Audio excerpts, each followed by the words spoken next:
महाराज जी, एक दोहा पढ़ने के बाद हृदय स्वीकार नहीं कर पा रहा कि ढोल गवार शूद्र पशु नारी सकल ताड़ना के अधिकारी।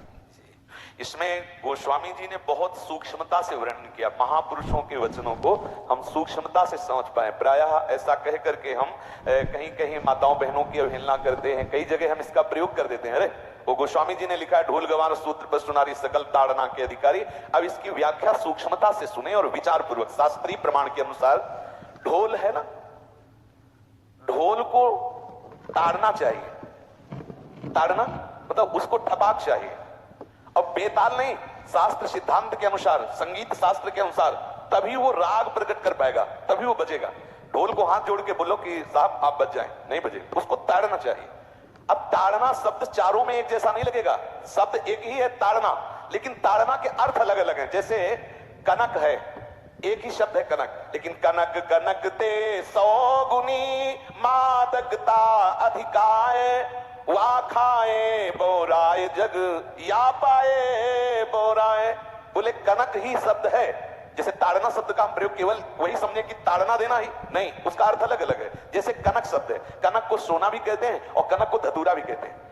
कनक को धतूरा भी कहते हैं। एक कनक है जिसके खाने से बावरा हो जाएगा और एक कनक है जिसके पाने से बावरा हो जाएगा। कनक शब्द एक ही है, लेकिन दोनों का अर्थ अलग अलग हो गया। ऐसे ही ढोल में ताड़न का तात्पर्य है उसको पीटना, लेकिन वो शास्त्रीय संगीत के आधार पर उसको ताल देना। ताल देने से ही वो राग प्रकट करता है, आनंद की उमगन करता है, ना कि प्रार्थना करने से। समझ रहे? अच्छा, गंवार, गंवार कहते हैं विवेकहीन पुरुष को। विवेकहीन पुरुष को कोई कार्य दे दो और उस पर दृष्टि न रखो तो कार्य नष्ट हो जाएगा। वहां ताड़ने का तात्पर्य उसको पीटना नहीं है, उस अविवेकी गंवार पर दृष्टि रखो। जो आपने कार्य सौंपा है, जो भी कार्य उसका है, उस अविवेकी पर दृष्टि रखना ताड़ना हुआ। उस पर दृष्टि रखो, क्योंकि वो अविवेकी है, गंवार है, वो कार्य प्रणाली ठीक जानता नहीं। आप जहां त्रुटि होता संभाल लेना तो वो संभल जाए, क्योंकि वो गंवार है।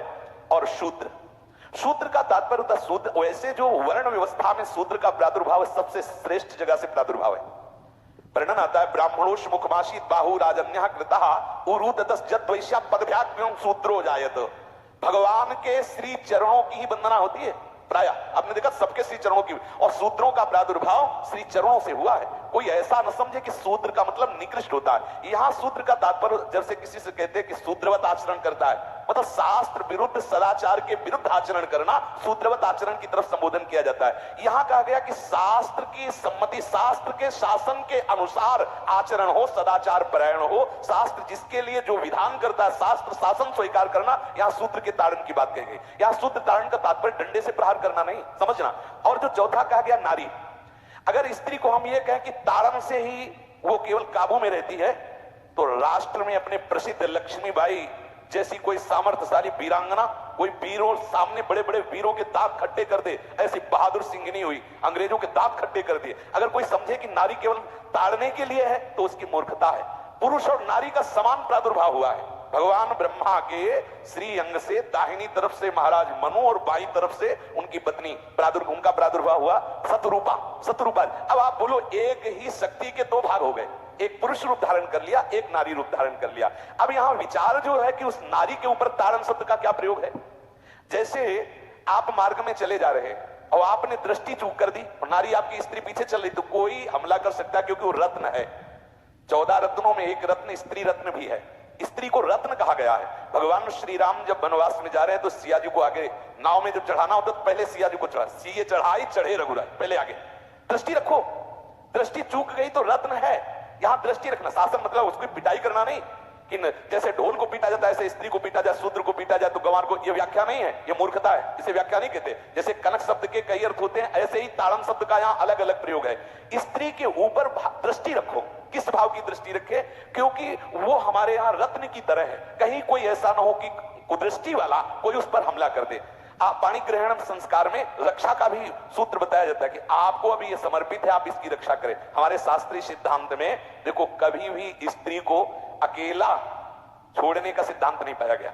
अगर शास्त्रीय सिद्धांत, बच्ची है तो माता पिता के शासन, थोड़ी बड़ी हुई तो भाई आदि के बीच में, और बड़ी हुई तो पति के, और बड़ी हुई तो पुत्रों की, मतलब एक सानिध्य का, एक दृष्टि रखी गई है कि यदि आप अपनी दृष्टि में रखेंगे तो उसका मंगल नहीं होगा, उसका हित नहीं होगा। ये जो जैसे मानो कोई स्त्री को अकेला कोई पा गया और कुमार्गामी वृत्ति वाला हुआ, तो आज जो घटनाएं सुनने को मिलती हैं, अगर हमारी दृष्टि हो उस पर तो ऐसा नहीं हो सकता। और दूसरी बात यह है कि स्त्री को बुद्धि स्वरूपा भी माना। भगवान से भीष्म जी कहते हैं मैंने अपनी कुंवारी कन्या बुद्धि को, हमारी कुंवारी कन्या है बुद्धि, सदैव सुरक्षित रखा है, आज आपके चरणों में समर्पित करते हैं। तो शास्त्र शासन के द्वारा बुद्धि को सदैव अपने अधीन रखो, कहीं बुद्धि कुमार्गगामी ना हो जाए। यहाँ स्त्री के ताड़न का केवल एक सूत्र है कि आप उस पर दृष्टि बनाए रखें, कहीं स्त्री रत्न कहीं अपवित्र ना हो जाए, कहीं दूसरे का किसी तरह से कुमार्गगामी लोगों का ऐसा कोई बर्ताव ना हो जाए, इसलिए सावधान। वहां उसको पीटने का शब्द नहीं है कि ढोल गवार शूद्र पशु नारी सकल ताड़ना के अधिकारी। ताड़ना का तात्पर्य वहां पीटना नहीं, नहीं तो विद्वता में देखो तो एक से